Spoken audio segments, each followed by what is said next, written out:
El chasquido de la porra contra su espinilla fue un sonido de odio puro y sin adulterar.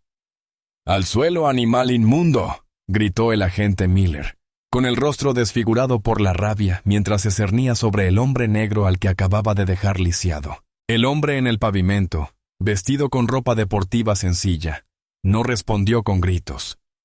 No maldijo. Alzó la vista, con la mirada aguda y analítica, memorizando cada detalle del rostro de la gente.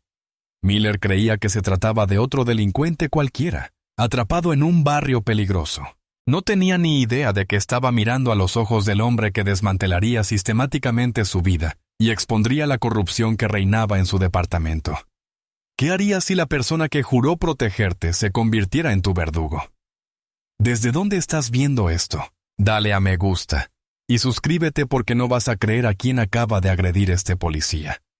El sol brillaba con fuerza, tiñendo de un verde uniforme los cuidados jardines de Oak Creek Estates. Era el tipo de barrio donde el silencio era un lujo, interrumpido solo por el zumbido de las cortadoras de césped eléctricas y las risas lejanas de los niños en las piscinas de los patios traseros. Fue a ese paraíso aséptico, a donde el oficial Frank Miller condujo su patrulla, escudriñando con la mirada las calles arboladas con un aire de posesión. Se veía a sí mismo no solo como un policía, sino como un guardián, el protector de ese mundo prístino contra el caos que se extendía por todas partes. Así que cuando recibió la llamada por la radio, un vecino nervioso de Meadowood Lane había reportado a una persona sospechosa, Miller sintió una familiar descarga de adrenalina. La descripción era ridículamente vaga. Un hombre, vestido de oscuro, merodeando. Pero Miller conocía el código en Oak Creek. Era un código para referirse a un hombre negro que no pertenecía al lugar. Lo encontró 3 cuadras más adelante. Marcus Thorne, de 38 años, estaba haciendo exactamente lo que hacía 3 veces por semana: trotar.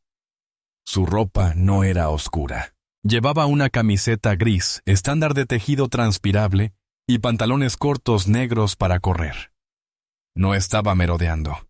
Mantenía un ritmo constante de 9 minutos por milla. Controlaba su respiración. Su mente estaba a años luz. Pensaba en un complejo caso de fraude financiero que estaba preparando, la red de empresas fantasma y cuentas en paraísos fiscales que estaba desentrañando minuciosamente. El ritmo tranquilo de su carrera era el lugar donde mejor pensaba. No se percató del coche patrulla hasta que éste giró bruscamente hacia la acera, cortándole el paso. Miller salió disparado del coche, con la mano ya sobre la funda de su arma. «¡Tú en la acera!», ordenó con voz áspera y sin tacto. Marcus se detuvo, quitándose los auriculares. El repentino silencio fue desconcertante. Miró a la gente, un hombre de unos 30 y tantos años, de cuello grueso y rostro enrojecido por una ira contenida. «¿Hay algún problema, agente?», preguntó Marcus con voz firme. Miller sonrió con desdén. Su desprecio era evidente. «Yo seré quien haga las preguntas. ¿Qué hace usted en este barrio?». Acortó la distancia entre ellos. Invadiendo el espacio personal de Marcus, su postura era un claro acto de intimidación. «Estoy corriendo», respondió Marcus con sencillez, observando cada detalle. La placa del agente, Miller, su número de placa, el leve temblor de anticipación en su mano. ¿Corriendo? Miller repitió la palabra como si fuera una obscenidad. «Claro, ustedes siempre tienen una excusa. Muéstreme su identificación». Marcus levantó las manos ligeramente, con las palmas abiertas. «No llevo la cartera cuando corro, agente. Me llamo Marcus Thorne.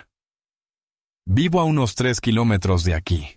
La explicación era razonable, lógica. Para Miller era un desafío. «¿Sin identificación en mi barrio? ¿Crees que puedes entrar aquí como si nada y vigilar casas sin que nadie se dé cuenta?». Le dio un golpecito en el pecho a Marcus con un dedo grueso. «Encajas con la descripción del merodeador que buscamos». La mentira era burda, evidente, pero era toda la justificación que necesitaba. «No estoy merodeando. Estoy haciendo ejercicio», afirmó Marcus, con voz aún tranquila, pero ahora con un nuevo matiz de firmeza. Se negaba a dejarse intimidar, y ese fue su error. El rostro de Miller se tensó. Interpretó esa firmeza no como dignidad, sino como un desafío a su autoridad. «Vaya bocazas que tienes». «Te crees muy valiente». Antes de que Marcus pudiera responder, Miller lo empujó con fuerza. El empujón buscaba desequilibrarlo, provocar una reacción. Marcus retrocedió, pero se mantuvo en pie. No levantó las manos para defenderse. Su entrenamiento era demasiado estricto. Simplemente se irguió. «Oficial, está usted cruzando la línea». Eso fue todo. Esa fue la excusa perfecta que Miller necesitaba. Desenganchó su bastón de acero. El movimiento fue preciso, fluido. «Te voy a enseñar una línea», siseó. No apuntó al torso ni a los brazos de Marcus. Blandió un golpe bajo con intención despiadada, apuntando a sus piernas. El primer golpe falló, impactando contra el pavimento con un crujido seco. El segundo no. El chasquido de la porra contra su espinilla fue un sonido de odio puro e incontenible. Un golpe sordo y repugnante de metal contra hueso. Una explosión de dolor abrasador recorrió la pierna de Marcus. Su pierna cedió y cayó al suelo de hormigón, apretando los dientes para contener la agonía. Miller lo miraba desde arriba, con el pecho agitado y los ojos llenos de una crueldad triunfante. «¡Al suelo, animal inmundo!», gritó el agente Miller. Su compañero, un agente más joven llamado Davis, ya fuera del coche, observaba con una sonrisa indiferente. Marcus levantó la vista del pavimento. La impoluta acera de Meadowood Lane, ahora escenario de una brutal agresión sin provocación. El dolor en su pierna era como un fuego abrasador, pero su mente estaba helada. Alzó la vista hacia el rostro de Miller, lleno de odio, y no vio a un policía. Vio a un acusado. Las luces fluorescentes de la sala de denuncias de la comisaría proyectaban un resplandor verdoso y estéril sobre todo, haciendo que los escritorios desgastados y el café barato supieran aún más amargos. Fue allí, una hora después, donde el agente Frank Miller se sentó a tejer su historia. La adrenalina del asalto se había desvanecido, reemplazada por la familiar y tediosa tarea del papeleo posterior al incidente. Para él, la violencia era su trabajo. El informe era solo la cortina de humo burocrática que lo encubría todo. Su compañero, Kevin Davis, estaba apoyado en el marco de la puerta, bebiendo a sorbos su café quemado. «¿Y bien? ¿Cómo redactamos esto?», preguntó Davis, con un tono despreocupado, como si estuvieran hablando de qué comer. Miller se crujió los nudillos con una sonrisa de suficiencia. «Siguiendo el manual, socio. Cómpralo». Pero no era el manual oficial, era su manual, aquel que todos habían aprendido a escribir, repleto de las palabras mágicas que transformaban la brutalidad en un procedimiento. Se observó al sujeto merodeando en una zona residencial conocida por robos recientes. Miller comenzó a teclear con 2 dedos gruesos. Miró a Davis. «Digamos que tuvimos una racha. Hace que la parada inicial suene mejor». Davis asintió. «Buena observación. Estaba vigilando posibles lugares». «Exacto». Al acercarse, el sujeto se puso inmediatamente agresivo y beligerante. Continuó Miller, mientras la mentira fluía sin esfuerzo. Se negó a dar su nombre o identificación, y usó lenguaje soez. En realidad, Marcus no había dicho ni una sola palabrota. Su calma era lo más irritante de él. Le pedí que pusiera las manos sobre el coche patrulla para una parada, por seguridad de los agentes. El sujeto se negó a obedecer una orden legal. Miller hizo una pausa, pensando que tenía que justificar el haber puesto las manos sobre Marcus. Hizo movimientos sospechosos hacia su cintura, lo que me hizo pensar que podría estar armado. Era un clásico, una frase tan manida que casi resultaba ridícula, pero siempre funcionaba. Creaba la ilusión de una amenaza donde no la había. Davis intervino, deseoso de contribuir a la narrativa. «Sí, lo vi». Se puso tenso, sin duda. Parecía que iba a huir o a pelear. Fue entonces cuando intenté detenerlo, escribió Miller, convencido de su propia invención.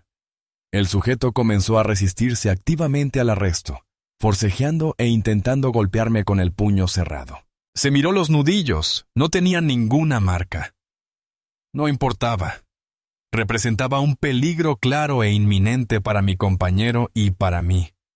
Ahora bien, para usar la porra, eso requería una mentira específica. Mientras el sujeto intentaba huir del lugar de la detención legal, utilicé un único golpe de sumisión, aprobado por el departamento, en su pierna izquierda. La intención era impedir temporalmente su huida y evitar una persecución a pie por un barrio residencial, lo que podría haber puesto en peligro a los ciudadanos. Lo describió como una maniobra de manual, un acto heroico de seguridad pública, un solo golpe. Convenientemente olvidó el primer golpe que falló. Mentalmente, tomó nota de revisar la cámara corporal. Lo había encendido como se le había ordenado, pero sabía cómo provocar un fallo, una interrupción repentina, una conexión débil. Informaría que los momentos cruciales del contacto inicial se habían corrompido. Era otra táctica bien conocida. Mientras tanto, Marcus Thorne permanecía sentado en el frío banco de acero de una celda, con el dolor punzante en la espinilla como un recordatorio constante de los sucesos del día. Lo habían procesado por resistencia a la autoridad y merodeo. Cargos que ambos sabían que eran infundados y que serían retirados. Pero los cargos no eran lo importante. Lo importante era la humillación, la demostración de poder. Había rechazado el examen médico rutinario que le ofrecieron en la cárcel, sabiendo que sería un examen superficial realizado por una enfermera contratada que no documentaría lesiones significativas. Recibiría su propio informe médico de su doctor, con radiografías de alta resolución que mostrarían la línea de fractura en su tibia. Escuchó la charla informal de los oficiales, los chistes racistas, las quejas sobre el papeleo. Esto no era una anomalía. Era una cultura. No fue simplemente agredido por un policía corrupto. Fue procesado por un sistema diseñado para proteger a ese policía. Miller pasó junto a la celda camino a la sala de descanso. Se detuvo y miró dentro, cruzando la mirada con Marcus. Le guiñó un ojo lenta y deliberadamente, un gesto de victoria absoluta. Había vuelto a meter al animal en su jaula. Había presentado el informe. Estaba seguro de que el sistema haría el resto. No tenía ni idea de que el hombre de la celda era un experto en ese mismo sistema, y que ya estaba planeando con escalofriante precisión cómo destruirlo por completo.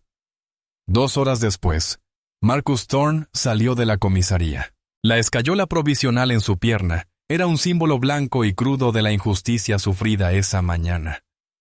Lo habían puesto en libertad bajo palabra. Los cargos eran tan insignificantes que resultaban casi ridículos. El sargento de guardia le había deslizado las llaves de su casa, los auriculares y una sola llave por encima del mostrador con un gruñido desdeñoso, un último acto de humillación mezquina.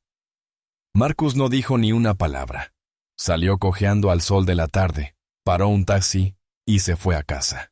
Su apartamento era espartano, ordenado e impecablemente limpio. Era el hogar de un hombre que vivía una vida de disciplina y orden. Se duchó, el agua caliente le escocía las raspaduras de los brazos y la espalda, producto del impacto contra el coche patrulla. Se puso ropa limpia y se movió con una gracia controlada y deliberada. A pesar del dolor, se sentó en el sofá, con la pierna apoyada en un reposapiés, y se permitió un momento, no de ira, sino de fría y objetiva evaluación. Conocía las opciones locales. Podía presentar una queja civil ante la División de Asuntos Internos del Departamento de Policía. Casi podía imaginarse todo el proceso. Su queja acabaría en el escritorio de un detective que probablemente jugaba al póker con Frank Miller los fines de semana. Se llevaría a cabo una investigación fraudulenta. Miller y Davis serían entrevistados juntos, permitiéndoles poner de acuerdo sus versiones. Sus declaraciones se tomarían como verdades absolutas. Su afirmación sería considerada infundada. El caso se archivaría, Lo había visto suceder decenas de veces, desde la otra perspectiva durante investigaciones conjuntas de grupos de trabajo. Presentar una denuncia local era como pedirle a los lobos que investigaran la desaparición de una oveja. Era un callejón sin salida diseñado para agotar y desmoralizar a las víctimas hasta que se rindieran. Podía contratar a un abogado y presentar una demanda civil. Probablemente ganaría una indemnización. La ciudad extendería un cheque. El seguro del departamento de policía lo cubriría, y Frank Miller recibiría una leve reprimenda, si acaso. El dinero no era lo importante. Un acuerdo era simplemente el precio a pagar por operar en un departamento corrupto. No cambiaba nada. Había una tercera opción. Marcus se levantó del sofá y se sentó en el escritorio de su habitación de invitados. Encendió su portátil. La pantalla iluminó su rostro concentrado y decidido. Abrió un navegador seguro y accedió a un portal interno del gobierno, un sitio web inaccesible para el público general. Comenzó a escribir. No se trataba de una súplica emotiva por justicia, sino de un informe formal redactado con la precisión clínica de un agente federal experimentado. Detalló el incidente en orden cronológico, utilizando un lenguaje sencillo y objetivo. Aproximadamente a las 11:15 de la mañana del 12 de agosto. Mientras realizaba un ejercicio de trote recreativo en Meadowood Lane, fui detenido por el oficial Frank Miller, placa número 7 Cody, del Departamento de Policía de Northwood. Relató cada palabra que Miller había pronunciado, incluyendo los insultos. Describió el empujón sin provocación, el uso de la porra y los 2 golpes, señalando que el primero falló y el segundo impactó en su tibia izquierda. Detalló la invención de la descripción del merodeador y su propia actitud tranquila y sumisa. Observó la complicidad pasiva del agente Davis, quien permaneció impasible mientras se producía la agresión. Estaba reconstruyendo el caso paso a paso. Entonces llegó la parte más importante. Accedió a su propio expediente personal en el servidor seguro. Adjuntó sus credenciales.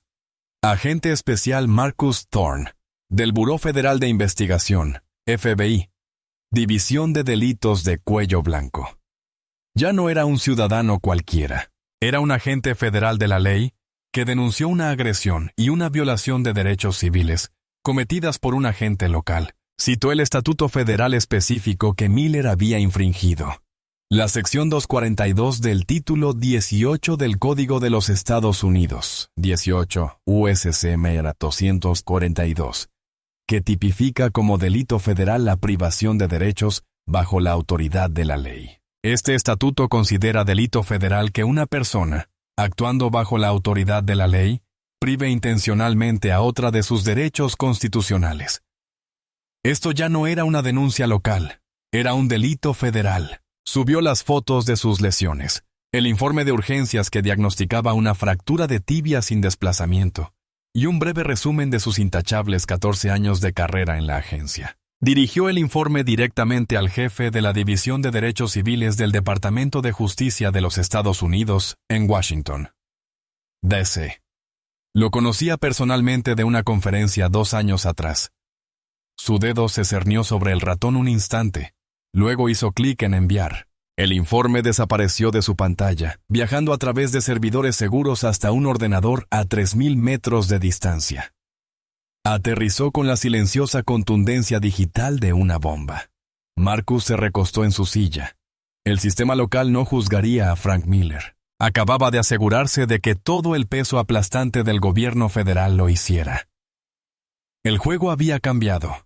3 días después de que Marcus presentara su denuncia federal, una notificación de baja prioridad llegó a la Oficina de Asuntos Internos del Departamento de Policía de Northwood. Un civil había presentado una queja electrónica contra el oficial Frank Miller. La teniente Diane Reynolds, una veterana con 15 años de servicio y conocida por hacer desaparecer problemas, abrió el expediente con un suspiro de fastidio. Escaneó el nombre de Marcus Thorne y las acusaciones. Uso excesivo de la fuerza. Insultos. Detención ilegal. Era el típico cóctel de quejas que recibían de los sospechosos habituales. Su mirada se perdió en los detalles. El hombre dice que estaba corriendo. El policía dice que estaba merodeando. El hombre dice que el policía lo agredió. El policía dice que el hombre se resistió. Era una historia que había escuchado cientos de veces. Para ella, era solo otro caso de versiones contradictorias que terminaría con la palabra de la gente prevaleciendo sobre la de los ciudadanos. El sesgo institucional no era solo una política, sino un instinto. Imprimió la queja y se dirigió a la reunión informativa de Miller. Lo apartó a un lado, sosteniendo la queja con suavidad en la mano. «Frankie», dijo ella, con un tono más de complicidad que de acusación. «Un tipo que conociste en Meadowood presentó una denuncia. Thorne dice que lo maltrataste». Miller resopló, con una expresión de incredulidad exagerada. «Ese canalla». Se resistió activamente a Diane. Tuvo suerte de que solo le dieran una palmada en la pierna. Mi compañero lo vio todo. Reynolds asintió, ya convencida. No estaba investigando un crimen. Estaba ayudando a un colega a preparar su defensa. «Ya me lo imaginaba», dijo. «Tu informe dice que no cooperó y que coincidía con la descripción de un merodeador. Asegúrate de que tu declaración complementaria coincida perfectamente con tu informe inicial y que Davis redacte una que lo corrobore todo. Usa las palabras clave. Ya sabes cómo va esto». No le pedía la verdad. Lo estaba guiando en la narrativa. «¿Y la cámara corporal?», preguntó, una parte crucial de la lista. «Sí, se estropeó», dijo Miller con un encogimiento de hombros fingido. «El archivo de vídeo del contacto inicial se corrompió. Malditas cámaras baratas». Reynolds asintió de nuevo. «Qué conveniente». Era el truco más viejo del mundo, pero siempre generaba la duda justa. «Bien, entréguenme los documentos complementarios antes de que termine mi turno. Yo me encargo del resto. Cerraremos este caso como infundado para finales de la semana». Toda la investigación duró menos de 48 horas. Reynolds realizó una única entrevista informal con Miller y Davis en su oficina, mientras tomaban un café. No les presionó sobre las inconsistencias. No se preguntó por qué un supuesto merodeador no tenía herramientas para robos, ni antecedentes penales, y vestía ropa deportiva. No revisó los registros de la central de emergencias para ver lo vaga que era la llamada inicial al 911. No buscó testigos en el vecindario, ni grabaciones de las cámaras de seguridad. Hizo lo mínimo indispensable para dejar constancia documental de que se había llevado a cabo una investigación. Su informe final fue una obra maestra de evasión burocrática. Tras una revisión exhaustiva de las declaraciones juradas de los agentes Miller y Davis, escribió: «Y considerando la falta de pruebas que corroboren las afirmaciones del señor Thorne, esta división considera que la alegación de uso excesivo de la fuerza carece de fundamento». La agente Miller actuó conforme al protocolo del departamento al tratar con un individuo que se resistía a cooperar y que era potencialmente peligroso. Escribió la última frase con aire de certeza. «Caso cerrado. Problema resuelto». Presentó el informe electrónicamente y se recostó, satisfecha. Había protegido a uno de los suyos. Había reforzado la integridad del departamento. Ella ignoraba que su investigación, negligente, parcial y fundamentalmente corrupta, estaba a punto de ser presentada como prueba principal en un caso federal. Un caso que no solo la involucraría a ella, sino también a Frank Miller. Mientras ella se dedicaba a encubrir un crimen, la maquinaria de un sistema judicial mucho más grande y poderoso ya se ponía en marcha. Y su nombre ahora figuraba oficialmente en el expediente. Al jefe de policía, Bill Breyer, le gustaba que sus mañanas fueran predecibles.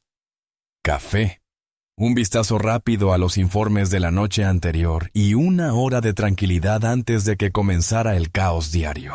Era un hombre que había ascendido en el escalafón sin causar problemas, manteniendo los asuntos del departamento en privado y lejos de los periódicos. Esa tranquila previsibilidad se hizo añicos un martes por la mañana cuando su asistente entró con un grueso sobre color crema, con una reverencia generalmente reservada para una bomba. La dirección del remitente era sobria e intimidante.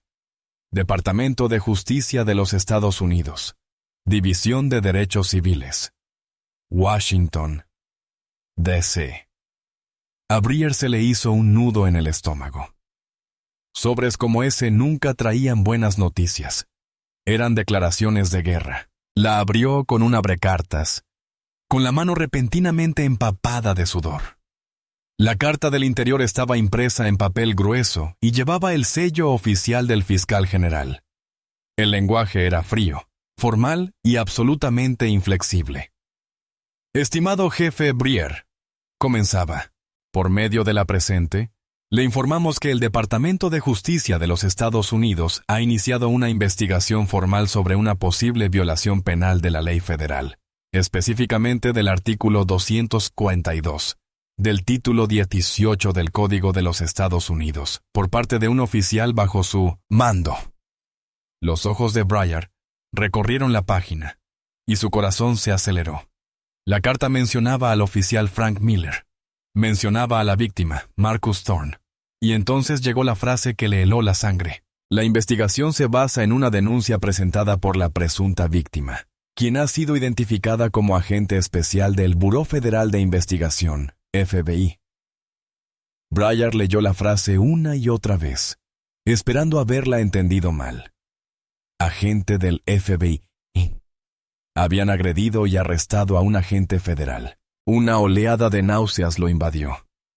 No se trataba de un ciudadano cualquiera, al que pudiera ignorar o sobornar. Era uno de los suyos. Había presenciado disputas entre agencias antes, pero esto era distinto. Se trataba de la División de Derechos Civiles del Departamento de Justicia, la unidad que enviaban para desmantelar departamentos de policía corruptos. La carta continuaba. Cada frase un golpe contundente.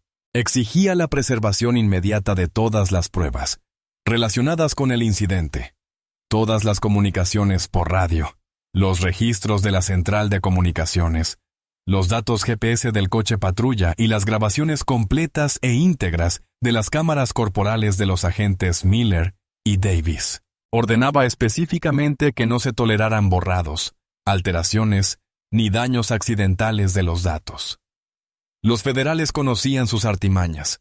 Luego llegó la sección final, una lista de exigencias que confirmó los peores temores de Breer. El Departamento de Justicia solicitaba el expediente completo del agente Miller, todas sus evaluaciones de desempeño, todos sus informes sobre el uso de la fuerza, y lo que era aún más preocupante, todas y cada una de las denuncias civiles presentadas en su contra durante sus 15 años de servicio. No se limitaban a investigar el incidente con Thorne. Buscaban un patrón. Estaban examinando minuciosamente todo su departamento. Breer dejó caer la carta sobre su escritorio y se cubrió el rostro con las manos. Sintió que la furia lo invadía, dirigida directamente a Frank Miller. Durante años, lo había protegido. Había firmado informes de asuntos internos que lo exoneraban de toda culpa una y otra vez. Había desestimado las quejas por considerarlas frívolas, obra de delincuentes y descontentos. Había visto a Miller como un policía agresivo pero eficaz, el típico agente de la vieja escuela que mantenía las calles limpias. Ahora lo veía como lo que era, un lastre enorme que acabaría con su carrera. Llamó a su asistente. «Que venga la teniente Reynolds ahora mismo». Reynolds entró unos minutos después, con una expresión de autosatisfacción en el rostro. «Jefe, la denuncia de Miller está archivada, la cerré esta mañana. Infundada». Breer tomó la carta del Departamento de Justicia y se la arrojó por encima del escritorio. «¿Infundada?», rugió, con la voz temblorosa por una mezcla de miedo y rabia. «Nos has metido de lleno en una investigación federal. Tu agente estrella no solo agredió a un tipo cualquiera, Diane. Agredió al FBI. Y el Departamento de Justicia viene a por ti. Vienen a por todo». El rostro de Reynolds palideció al leer la carta. El pequeño problema local que creía haber superado se había convertido en una amenaza existencial que estaba a punto de derrumbarlo todo. A pesar de la ominosa carta de Washington, la teniente Jen Reynolds seguía creyendo que podía controlar la situación.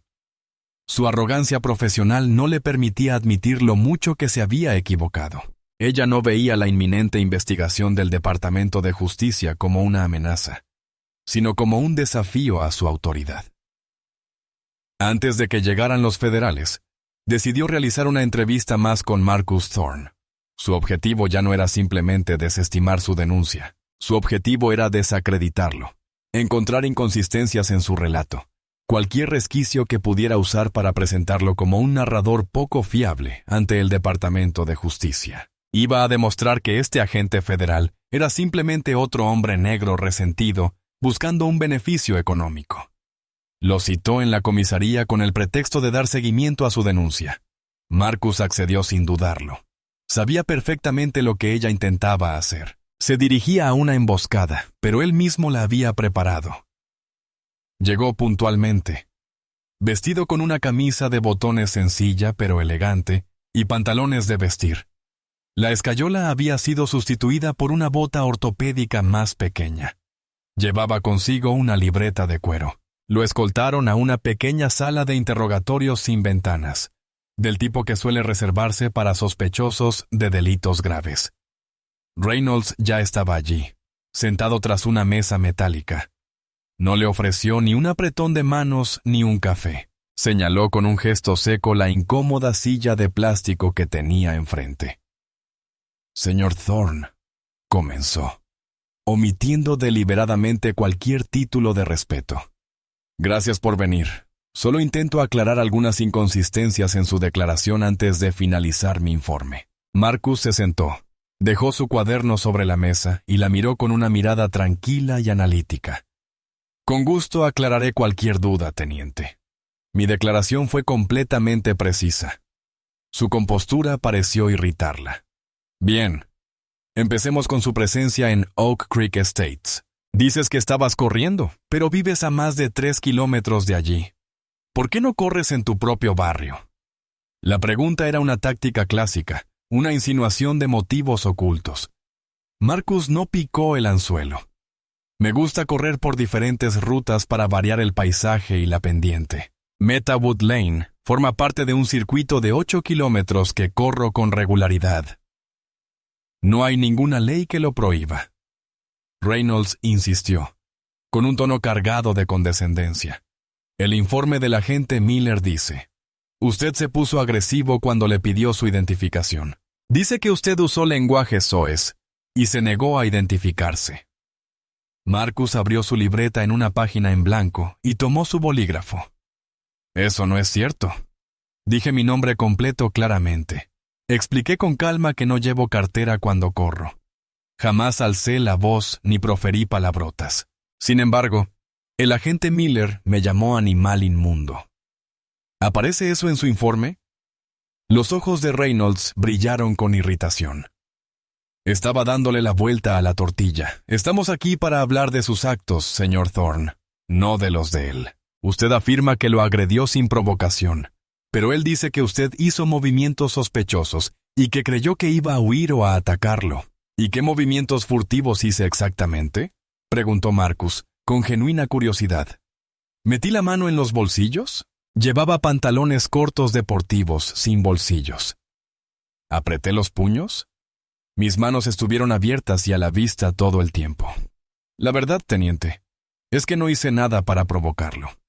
Me agredió porque vio a un hombre negro en un barrio rico y asumió que yo era un delincuente. Sus acciones se basaron en prejuicios, no en el procedimiento». Reynolds se inclinó hacia adelante. Con la voz quebrada, estaba perdiendo el control, y lo sabía. Este hombre no se comportaba como una víctima típica. Estaba tranquilo, elocuente y preciso. Se comportaba como un policía. «¿A qué se dedica, señor Thorne?» «Parece usted muy entendido en procedimientos policiales». Esa era la pregunta que ella había estado esperando hacerle. Esperaba que dijera que era abogado, o tal vez algún tipo de activista. Estaba lista para aprovechar su respuesta y desenmascararlo como alguien con una agenda antipolicial. Era su oportunidad para desenmascararlo. Marcus hizo una pausa, dejando la pregunta en el aire. La miró fijamente a los ojos, con una expresión indescifrable. «Es una pregunta pertinente, teniente. Supongo que mi profesión me otorga cierto conocimiento de la ley. Lentamente metió la mano en el bolsillo interior de su chaqueta, aquel que ella no había notado. Reynolds observó su mano con un destello de triunfo en los ojos. Pensó que iba a sacar una grabadora, algo que pudiera usar para invalidar la entrevista, pero lo que sacó fue una pequeña cartera de cuero negra. La abrió sobre la mesa. El silencio en la habitación fue absoluto. Detrás de una ventana de plástico transparente, la miraban fijamente una placa dorada y una credencial del gobierno. La placa lucía un águila. En la credencial se leía: Agente Marcus Thorne, Oficina Federal de Investigación. En el instante en que las credenciales tocaron la mesa, la atmósfera de la sala de interrogatorios se resquebrajó por completo. El aire, antes cargado con la condescendiente autoridad del teniente Reynolds, se esfumó de repente, reemplazado por un silencio ensordecedor y paralizante. Durante un largo segundo, se quedó inmóvil. Su mente se negaba a procesar lo que veían sus ojos. La placa dorada parecía brillar bajo la intensa luz fluorescente, símbolo de un poder tan superior al suyo, que le resultaba casi físico. La foto del carné de identidad era, sin duda, la del hombre sentado frente a ella. Su expresión era tan serena y apacible como ahora. Agente especial del FBI. Las palabras resonaron en el repentino vacío de sus pensamientos. El hombre al que había tratado como a un delincuente común, el hombre al que había planeado desacreditar y desestimar, era un agente federal. Palideció, dejando tras de sí una máscara de conmoción y horror creciente. Abrió la boca ligeramente, pero no le salieron las palabras. Cada pregunta condescendiente que había hecho, cada acusación velada que había lanzado, resonaba ahora en su mente. Cada una, un clavo en su propio ataúd. ¿Por qué no sales a correr por tu barrio? Pareces creer que sabes mucho de procedimientos policiales. La arrogancia, la pura estupidez, la inundó como una ola de arrepentimiento. Ya no solo miraba a una víctima, miraba a un colega de una agencia muy superior, un hombre que conocía el sistema mejor que ella, un hombre al que le acababa de dar cuerda suficiente para que no solo se ahorcara el agente Miller, sino también ella misma. Marcus Thorne no dijo nada. Simplemente dejó las credenciales sobre la mesa, permitiendo que la realidad de la situación se asentara. Observó cómo las emociones se reflejaban en su rostro. La incredulidad dando paso al miedo, y al pánico. Ya había visto esa expresión en los rostros de poderosos directivos y políticos corruptos, en el momento en que se daban cuenta de que todo había terminado. Teniente Reynolds, dijo en voz baja, pero con una nueva y contundente repercusión en la pequeña habitación. Como decía, el agente Miller violó mis derechos constitucionales abusando de su autoridad. Luego presentó una denuncia falsa para encubrir su delito. Su compañero, el agente Davis, fue cómplice al corroborar dicha denuncia. Y su propia investigación interna hizo una pausa, dejando que las palabras resonaran con precisión. Parece ser un intento deliberado de obstruir una investigación federal, instruyendo a sus agentes e ignorando las pruebas. Cada frase era una conclusión legal precisa y devastadora. Ya no presentaba una queja. Estaba formulando una acusación formal. Reynolds por fin encontró su voz, pero fue un susurro débil y tembloroso. No lo sabía. Era la excusa más vieja y patética que existía. Ese es el problema, teniente, respondió Marcus con la mirada fría e impasible. No lo sabías porque no miraste. No querías saberlo. Viste a un hombre negro y sacaste conclusiones precipitadas. Viste una denuncia contra uno de los tuyos y tu único instinto fue encubrirla. Ni por un momento consideraste la posibilidad de que yo estuviera diciendo la verdad, o de que tu agente fuera un delincuente violento y prejuicioso. Cerró lentamente la cartera y la guardó en el bolsillo de la chaqueta. La entrevista había terminado. Ya no era él el interrogado.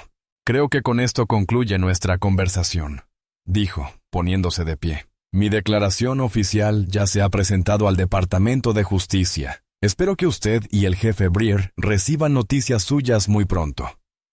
Reynolds se quedó paralizada en su silla, una estatua de puro pánico. Miró la puerta, luego a Marcus, como si de repente pudiera transformarse en el monstruo que ella había deseado que fuera.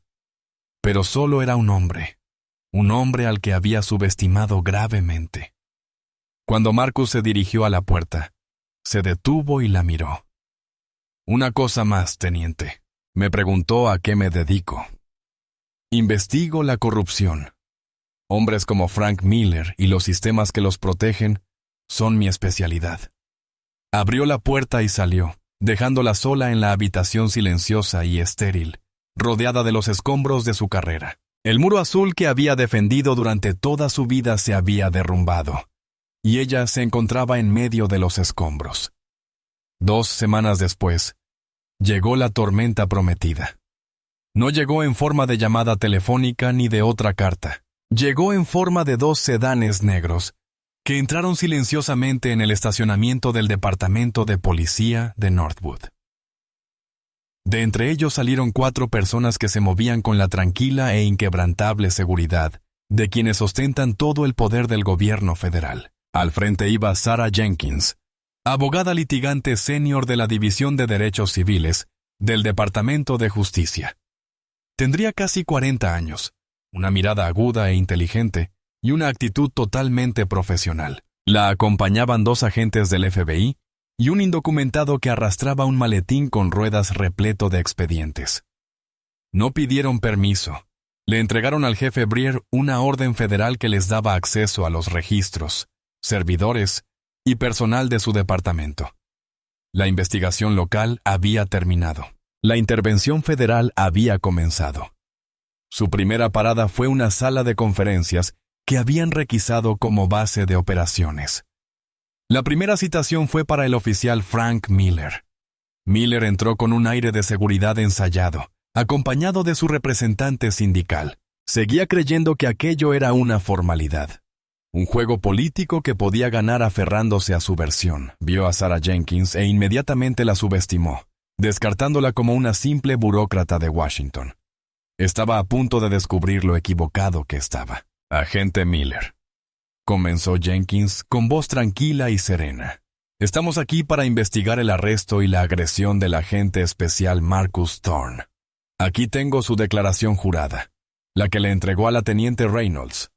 Ella deslizó una copia sobre la mesa.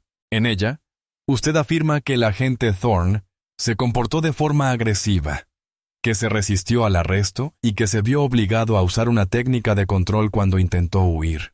¿Es correcto? «Así es», dijo Miller, reclinándose en su silla. «Estaba fuera de control. Hice lo que tenía que hacer para garantizar la seguridad de los agentes».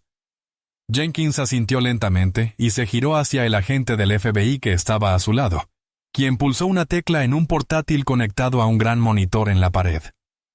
«Eso es interesante», dijo, «porque tenemos una versión distinta de los hechos». En la pantalla comenzó a reproducirse un video. La imagen, algo temblorosa, mostraba los cuidados jardines de Meadowood Lane desde una perspectiva a la altura del pecho. Eran las imágenes de la cámara corporal de Miller. «Mi cámara corporal falló», exclamó Miller, con un destello de pánico en los ojos. «El archivo original estaba dañado». «Sí, usted lo reportó», dijo Jenkins sin mirarlo. «Lo que parece haber olvidado, oficial, es que el nuevo sistema de cámaras de su departamento, adquirido con una subvención federal, incluye una función de copia de seguridad automática en la nube. Sube datos cifrados cada 60 segundos a un servidor federal seguro para evitar manipulaciones y fallos como el suyo. Este es el archivo original». La sala del tribunal estaba tan silenciosa que se oía el zumbido del aire acondicionado. En la pantalla, los presentes observaban horrorizados cómo se desarrollaban los acontecimientos. El vídeo mostraba la actitud agresiva de Miller. Se oyó la voz tranquila y educada de Marcus Thorne. Luego, el audio se escuchó nítido. «Yo seré quien haga las preguntas. ¿Qué haces en este barrio?». El desprecio en la voz de Miller era innegable. El video mostraba las manos de Marcus abiertas, sin ninguna actitud amenazante. Mostraba a Miller dándole un golpecito en el pecho. Mostraba a Marcus sin oponer resistencia, simplemente manteniéndose firme. Y entonces llegó la parte más condenatoria. La cámara se movió bruscamente cuando Miller sacó su batuta. Su voz, gruñendo y llena de veneno, resonó en la sala de conferencias. Les voy a enseñar una línea. El video captó ambos golpes de batuta, el fallo y el brutal y repugnante impacto. Captó a Marcus cayendo al suelo. El video captó a Miller de pie sobre él, gritándole: ¡Al suelo, animal inmundo! Jenkins pausó el video en un primer plano del rostro de Miller, contorsionado por el odio. Se giró hacia él. Agente Miller, ¿podría señalar la parte de este video donde el agente Thorne se resistió al arresto? ¿Podría mostrarme los movimientos de resistencia? ¿Puede explicar por qué su informe jurado, un documento legal, es una completa y total invención? Miller se quedó sin palabras. Su rostro palideció. Su representante sindical le susurraba frenéticamente al oído, pero él parecía no oír. Estaba absorto en la pantalla, contemplando la prueba irrefutable de su propio delito. Su informe es perjurio, agente. Continuó Jenkins con voz gélida. La agresión es un delito grave, y dado que usted cometió estos crímenes en el ejercicio de sus funciones como agente de policía, privó a un ciudadano de sus derechos constitucionales. Se trata de un delito federal que conlleva una pena de hasta 10 años de prisión. La arrogancia había desaparecido. En su lugar, reinaba el terror puro y desgarrador de un hombre que acababa de caer en una trampa mortal. Sus mentiras, el fundamento mismo de su carrera, habían sido sistemática e irrefutablemente demolidas. Y se enfrentaba a la posibilidad muy real de cambiar su uniforme de policía por un mono de presidiario. Sarah Jenkins y su equipo no se conformaron con probar la agresión a Marcus Thorne. Su caso fue la clave que abrió la puerta. Pero su objetivo era descubrir hasta qué punto llegaba la corrupción en el departamento de policía de Northwood. Su investigación se centró entonces en la trayectoria profesional de 12 años del agente Frank Miller. La orden judicial les otorgó acceso irrestricto a los archivos del departamento y comenzaron a investigar. Lo que descubrieron no fue solo un patrón de mala conducta, sino una campaña de terror racista que se extendió durante toda su carrera. Empezaron con las quejas de los ciudadanos. Oficialmente, Miller tenía 28 quejas en su contra, una cifra alarmantemente alta para cualquier agente. Pero lo más revelador fue que Asuntos Internos desestimó las 28 denuncias por considerarlas infundadas o sin fundamento. El equipo de Jenkins no se conformó con la versión del departamento. Comenzaron a contactar a los denunciantes, muchos de los cuales inicialmente se mostraron reticentes a hablar por temor a represalias. Pero cuando supieron que era el Departamento de Justicia quien llamaba, se desató una avalancha de testimonios. Recibieron noticias del señor Henderson, un profesor jubilado de 62 años, a quien Miller detuvo por una luz trasera rota. Cuando Henderson, que era negro, se atrevió a preguntar por qué lo detenían, Miller lo sacó a rastras de su coche, lo acusó de estar borracho y le golpeó la cabeza contra el maletero, mientras lo llamaba viejo estúpido. La luz trasera, por supuesto, funcionaba perfectamente. Su queja fue desestimada. Hablaron con la madre de Carlos, un joven hispano de 17 años, arrestado por Miller por allanamiento de morada mientras esperaba a un amigo en un banco de un parque público. Miller afirmó que el joven era pandillero y que le había metido una bolsita de marihuana en la mochila. El joven, que no tenía antecedentes penales, pasó un fin de semana en un centro de detención juvenil antes de que se retiraran los cargos por falta de pruebas. La denuncia de su madre fue desestimada por infundada. Caso tras caso, la historia era la misma. Un control de tráfico, un cacheo o un simple encuentro se convertían en violencia y acusaciones falsas por parte del agente Miller. Siempre contra una persona de color. Las víctimas eran profesores, estudiantes, obreros de la construcción, enfermeros, gente común cuyas vidas quedaron trastornadas por un único encuentro lleno de odio con un policía abusivo. Pero la evidencia anecdótica era solo el comienzo. Los analistas de datos del FBI del equipo de Jenkins comenzaron a procesar las cifras, cotejando los antecedentes de arresto de Miller con los datos demográficos de sus zonas de patrulla. Las estadísticas revelaron una imagen escalofriante e innegable de prejuicio racial. A lo largo de su carrera, Miller había realizado 947 arrestos. De ellos, 812, un asombroso 80%, correspondían a personas negras o hispanas. Esto ocurría en una ciudad donde casi el 60% de la población era blanca. La disparidad era demasiado grande para ser una coincidencia. Era una certeza matemática de discriminación racial. Investigaron a fondo sus informes sobre el uso de la fuerza. Miller empleó fuerza física, golpes con porra, gas pimienta y derribos en más del 50% de sus arrestos de personas pertenecientes a minorías. Para los sospechosos blancos, esa cifra se desplomaba hasta tan solo el 8%. Las cifras no mentían, gritaban. Jenkins recopiló los hallazgos más condenatorios en una sola presentación devastadora. Creó un gráfico grande y lo hizo llevar a la sala de conferencias para su siguiente reunión, esta vez con el jefe Breer y el teniente Reynolds presentes. «Jefe teniente», comenzó con un tono profesional pero severo. «Ya no estamos hablando solo del ataque al agente Thorne. Estamos hablando de un patrón documentado de conducta delictiva de 12 años cometido por el agente Miller». Ella presentó el gráfico.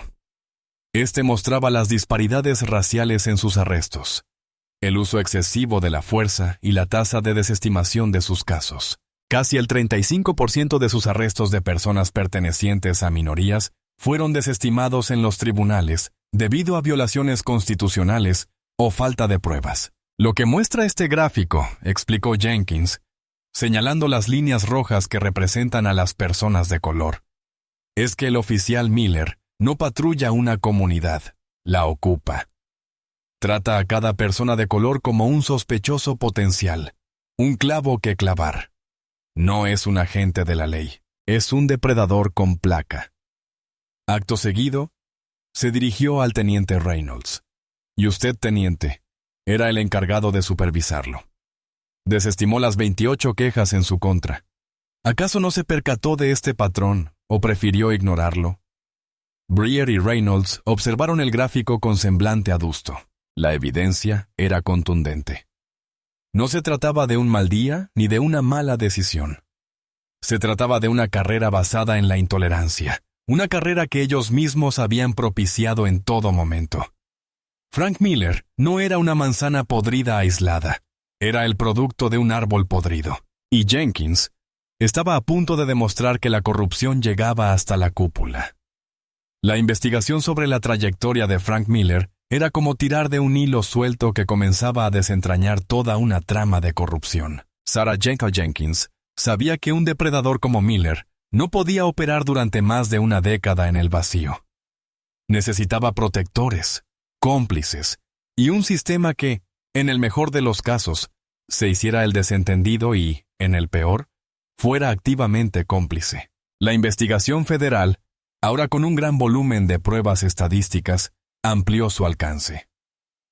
Ya no solo investigaban a Miller, investigaban la institución que lo creó y lo protegió. Su nuevo objetivo era la División de Asuntos Internos del Departamento de Policía de Northwood, dirigida por la teniente Diane Reynolds.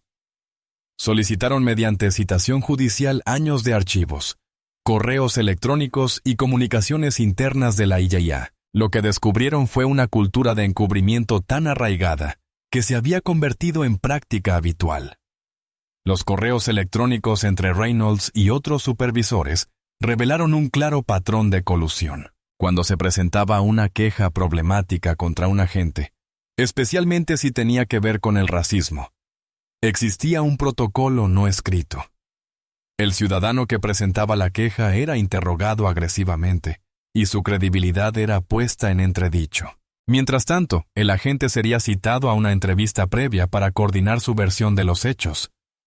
Se le sugirieron y guiaron frases clave como «temí por mi seguridad». El sospechoso no cooperó. Descubrieron una cadena de correos electrónicos entre Reynolds y el presidente del sindicato policial, donde discutían cómo manejar una denuncia particularmente grave contra Miller, ocurrida 2 años antes. «Tenemos que enterrar esto bien abajo», escribió el presidente del sindicato. Reynolds respondió: «Ya estamos en ello. Lo archivaremos como infundado debido a declaraciones contradictorias. Desaparecerá». Esto no era una investigación. Era una conspiración para obstruir la justicia, y llevaban años haciéndolo. El equipo de informática forense examinó entonces los servidores del departamento y encontró lo que llamaron los archivos fantasma. Estos eran borradores iniciales de informes de asuntos internos que contaban una historia muy distinta a la de las versiones oficiales.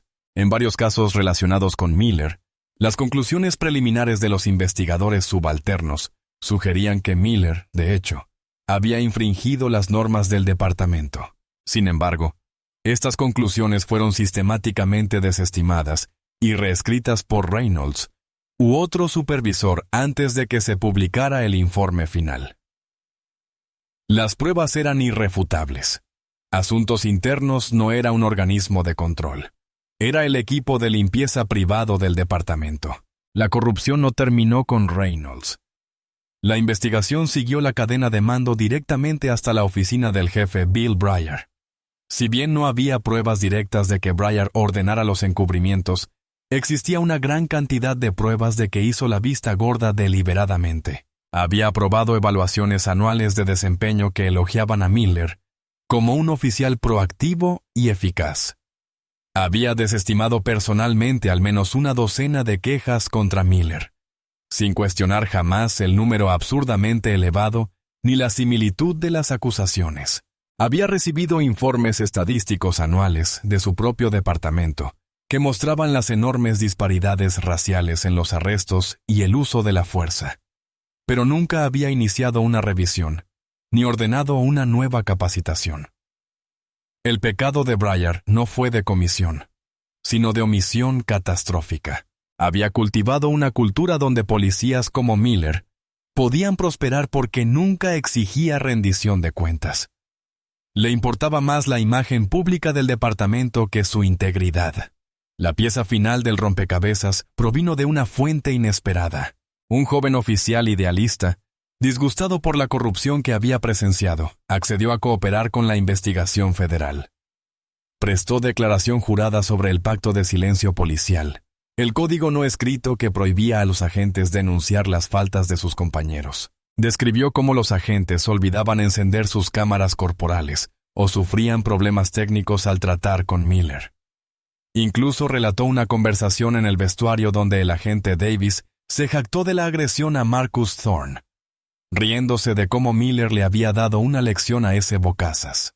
El gobierno federal ahora lo tenía todo. Pruebas estadísticas de discriminación racial, evidencia documentada de una conspiración de encubrimiento en asuntos internos, un claro rastro de negligencia deliberada que apuntaba a la oficina del jefe y un testigo interno que confirmaba la cultura de corrupción. El caso ya no se trataba de una sola agresión. Se trataba de una falla sistémica de la justicia en todo el departamento. Sarah Jenkins y su equipo ahora tenían todo lo necesario no solo para procesar a Frank Miller, sino también para desmantelar por completo la corrupta estructura de mando del Departamento de Policía de Northwood. El día del juicio final llegó sin previo aviso. Era una fresca mañana de otoño, 6 semanas después de que comenzara la investigación federal. Frank Miller estaba en plena reunión informativa matutina, bromeando con otros oficiales, cuando 2 agentes del FBI, con semblante serio, entraron en la sala. No estaban allí para hablar. Se dirigieron directamente a Miller, que seguía sentado. «Frank Miller», dijo uno de los agentes con voz inexpresiva, «queda usted arrestado por violaciones de la ley federal». Miller se quedó boquiabierto. Las risas en la sala se apagaron al instante. Antes de que pudiera reaccionar, lo pusieron de pie a la fuerza y le esposaron las manos a la espalda con una eficiencia profesional e impersonal. El clic metálico de las esposas resonó en el silencio atónito de la sala de reuniones. Sus colegas, los hombres que se habían reído de sus chistes y encubierto sus crímenes, se quedaron mirándolo fijamente, con rostros que reflejaban una mezcla de sorpresa y temor. El muro azul, al parecer, no era rival para una orden federal. Fue escoltado fuera de la comisaría que había dirigido durante más de una década, no como policía, sino como prisionero. Lo subieron a la parte trasera de un sedán negro y lo llevaron no a la cárcel del condado, sino al juzgado federal del centro. Allí, en una aséptica sala de conferencias, Sarah Jenkins lo esperaba junto con su abogado, a quien habían llamado apresuradamente. No se trataba de una entrevista, sino de la presentación del veredicto. Jenkins no perdió tiempo con formalidades. «Señor Miller», comenzó, señalando una carpeta gruesa sobre la mesa. «Este expediente contiene la acusación formal del gran jurado federal en su contra». Abrió la carpeta y comenzó a leer. Su voz, un tambor de acusaciones constante e implacable. Cargo 1. Violación de derechos bajo la apariencia de legalidad por la agresión al agente especial, Marcus Thorne. Cargo 2. Perjurio por presentar un informe policial falso bajo juramento. Cargo 3. Obstrucción a la justicia por conspirar para ocultar las grabaciones de su cámara corporal. No había terminado. Además, el gran jurado presentó acusaciones por otros 12 cargos de violación de derechos civiles, derivados de un patrón de detenciones arbitrarias por motivos raciales y uso excesivo de la fuerza durante los últimos 5 años. Deslizó una pila de documentos sobre la mesa. Resúmenes de los casos del señor Henderson, el adolescente Carlos y otras 10 personas cuyas vidas había arruinado. Miller se quedó mirando los nombres, con el rostro pálido como la muerte. Estos eran los fantasmas que creía haber enterrado en archivos sin fundamento, ahora resucitados por todo el poder del gobierno estadounidense. «Tenemos testimonios jurados de sus compañeros oficiales», continuó Jenkins. «Tenemos sus correos electrónicos. Tenemos las propias estadísticas del departamento. Tenemos un video donde se le ve cometiendo un delito grave de agresión. La evidencia no solo es contundente, es absoluta». El abogado de Miller, un hombre que comprendía perfectamente la desesperanza de la situación, se inclinó y le susurró con urgencia a su cliente. Miller simplemente negó con la cabeza, con la mirada completamente destrozada. La arrogancia, el odio, todo había desaparecido, dejando tras de sí a un hombre patético y derrotado. Mientras Miller era procesado por los alguaciles federales, una escena similar se desarrollaba en la comisaría de Northwood. El jefe Breer y el teniente Reynolds recibieron una notificación del Departamento de Justicia, informándoles oficialmente que eran objeto de una investigación penal federal por conspiración, obstrucción a la justicia y complicidad, en un patrón de abusos contra los derechos civiles. La notificación les daba a elegir. Renunciaron de inmediato y cooperaron plenamente con la investigación en curso, o se enfrentarían a una acusación formal. Al mediodía, ambos habían presentado sus renuncias. Toda la estructura de mando había sido desmantelada en cuestión de horas. El derrocamiento fue rápido, brutal y total. Frank Miller, el hombre que se veía a sí mismo como el guardián de un mundo inmaculado, ahora se enfrentaba a la cruda realidad de una prisión federal. Le habían quitado la placa, le habían quitado el arma. Le habían quitado el poder. Había cimentado su carrera en la creencia de que estaba por encima de la ley.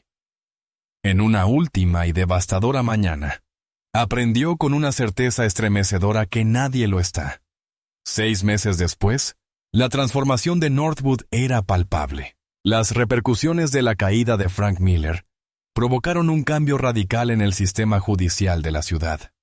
Miller ya no era el oficial Miller. Era el recluso federal número 77821. Tras enfrentarse a una montaña de pruebas irrefutables, aceptó un acuerdo con la fiscalía para evitar un juicio que habría sacado a la luz aún más los trapos sucios de su departamento. Ahora cumplía una condena de 15 años en una prisión federal, un lugar donde su antigua placa ya no le ofrecía protección. El hombre que había juzgado a tantos por el color de su piel, ahora vestía el mismo uniforme que todos los demás. Su poder se reducía a las 4 paredes de hormigón de su celda. Su caída era solo el principio. La investigación federal concluyó con un informe demoledor de 150 páginas que detallaba una década de corrupción sistémica, racismo y abusos dentro del Departamento de Policía de Northwood. El informe condujo a la firma de un decreto de consentimiento federal, un acuerdo legalmente vinculante que puso a todo el departamento bajo la estricta supervisión del Departamento de Justicia durante los siguientes 10 años. Los cambios no fueron superficiales, sino fundamentales. El Departamento de Justicia designó a un supervisor independiente con la facultad de destituir, contratar y modificar las políticas. Se desechó por completo la política de uso de la fuerza del departamento y se reemplazó por una que priorizaba la desescalada. El nuevo sistema de cámaras corporales se actualizó nuevamente, incorporando protocolos que imposibilitaban la manipulación y generaban alertas automáticas para los supervisores si una cámara se desactivaba durante un encuentro. La División de Asuntos Internos fue completamente disuelta. En su lugar, se creó una nueva Junta de Supervisión Civil integrada por líderes comunitarios, abogados de derechos civiles y ciudadanos particulares, otorgándoles poder real para investigar y sancionar la mala conducta policial. La cultura de impunidad se estaba desmantelando sistemáticamente, poco a poco, con gran esfuerzo. El teniente Reynolds y el jefe Breyer nunca fueron acusados penalmente, ya que optaron por cooperar a cambio de su testimonio, pero sus carreras terminaron y su reputación quedó destruida. Cayeron en el olvido. El agente Davis, compañero de Miller, fue despedido y se declaró culpable de un delito menor de mala conducta oficial. Su carrera en las fuerzas del orden terminó para siempre. Sin embargo, el impacto más profundo lo sintieron las víctimas. La investigación federal condujo a la creación de un panel especial de revisión, que reabrió todos y cada uno de los casos en los que Miller había estado involucrado. Decenas de personas que habían sido condenadas injustamente con base en su testimonio o en pruebas manipuladas vieron anulados sus casos. Fueron exoneradas, liberadas de prisión y sus antecedentes penales fueron borrados. La ciudad, presionada por el Departamento de Justicia, creó un fondo de compensación multimillonario para las víctimas de Miller, una admisión tangible de su fracaso al no haberlo detenido. Marcus Thorne regresó a su puesto en el FBI, donde se centraba en el caso de fraude financiero que lo tenía preocupado el día de la agresión. Nunca buscó reconocimiento público por lo que había hecho. Para él, no era nada personal. Se trataba de un fallo de procedimiento en el sistema que él tenía la capacidad única de corregir. Simplemente había presentado el informe correcto ante la agencia correspondiente. Había confiado en el proceso que había jurado respetar. Una tarde soleada, salió a correr. Casi sin darse cuenta, se encontró corriendo por el mismo circuito de 5 mph. Mientras corría por Meadowwood Lane, vio un nuevo coche patrulla de la policía de Northwood, aparcado junto a la acera. Una joven policía latina conversaba con una anciana, sonriendo mientras le daba una pegatina a un niño pequeño. Vio a Marcus correr hacia ella. Le dedicó un breve y respetuoso gesto de asentimiento, y él le devolvió el asentimiento. Fue un pequeño gesto, un fugaz instante de normalidad, pero en ese silencioso reconocimiento mutuo residía un universo de cambios. El miedo había desaparecido, reemplazado por un frágil y tentativo brote de confianza. La batalla distaba mucho de haber terminado, pero aquí, en esta tranquila calle suburbana, había comenzado una nueva era de justicia. El ritmo de sus pasos sobre el pavimento era un metrónomo familiar y reconfortante. El aire era fresco, el sol suave sobre su piel. Marcus Thorne pasó corriendo por el lugar donde su vida había sido interrumpida violentamente meses atrás. No había placa ni monumento, nada que indicara la batalla que se había librado y ganado allí mismo, en ese tramo de hormigón. El único recordatorio era un leve dolor profundo en la espinilla, un fantasma del dolor que había sido el detonante de tantos cambios. No sentía triunfo, no sentía ira, sentía una profunda responsabilidad silenciosa. Su placa le había dado una voz que muchas de las otras víctimas de Frank Miller nunca tuvieron. Poseía un poder que ellas no tenían, y tenía la obligación de usarlo no para la venganza, sino para la reparación. La justicia, reflexionó, no era la catarsis de ver caer a un villano. Fue el trabajo lento, difícil y a menudo ingrato de reconstruir lo que se había destruido. Fue el hombre exonerado abrazando a su familia tras años en prisión. Fue el nuevo recluta aprendiendo que la desescalada es una fuerza mayor que la fuerza. Fue una comunidad que comenzaba a creer que aquellos que juraron protegerlos quizá, por fin, fueran dignos de su confianza. La insignia no es un escudo contra los prejuicios, sino una responsabilidad. La justicia no se da por sentada. Hay que exigirla, luchar por ella y protegerla con diligencia. No solo quienes ostentan el poder, sino cada ciudadano que se niega a mirar hacia otro lado.